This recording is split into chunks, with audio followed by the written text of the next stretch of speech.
Recorded Books presents A Court of Silver Flames by Sarah J. Maas, narrated by Elizabeth Evans.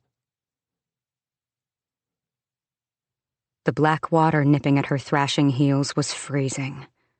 Not the bite of winter chill, or even the burn of solid ice, but something colder, deeper. The cold of the gaps between stars, the cold of a world before light, the cold of hell. True hell, she realized, as she bucked against the strong hands trying to shove her into that cauldron. True hell, because that was Elaine lying on the stone floor, with the red-haired, one-eyed fey male hovering over her. Because those were pointed ears poking through her sister's sodden gold-brown hair, and an immortal glow radiating from Elaine's fair skin. True hell, worse than the inky depths mere inches from her toes. "Put her under," the hard-faced Fey King ordered. And the sound of that voice, the voice of the male who had done this to Elaine. She knew she was going into the cauldron, knew she would lose this fight, knew no one was coming to save her, not sobbing Feyre, not Feyre's gagged former lover, not her devastated new mate. Not Cassian, broken and bleeding on the floor. The warrior was still trying to rise on trembling arms, to reach her. The King of Highburn. He had done this to Elaine, to Cassian, and to her.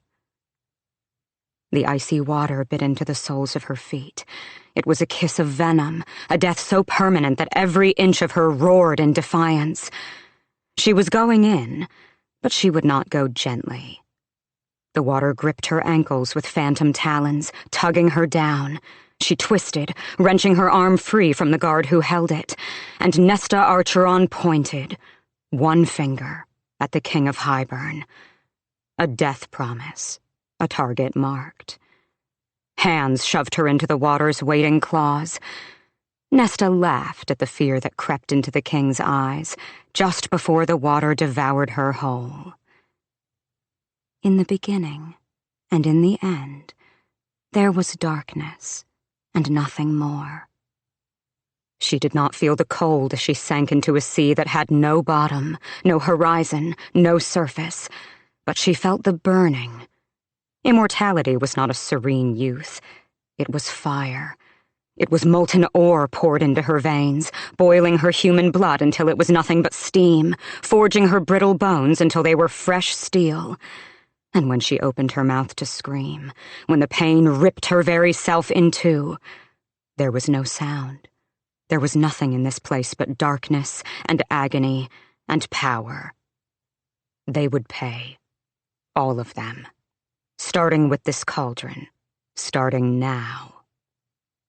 She tore into the darkness with talons and teeth, rent and cleaved and shredded, and the dark eternity around her shuddered, bucked, thrashed.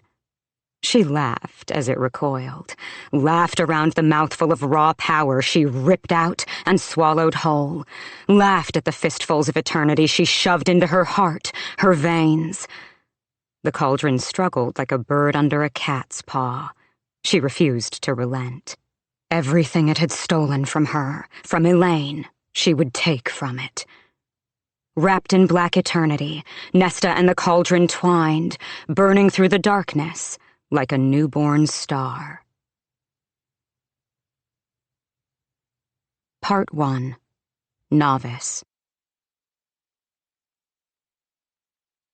Chapter 1. Cassian raised his fist to the green door in the dim hallway and hesitated. He'd cut down more enemies than he cared to tally, had stood knee-deep in gore on countless battlefields and kept swinging, had made choices that had cost him the lives of skilled warriors, had been a general and a grunt and an assassin, and yet, here he was, lowering his fist, balking.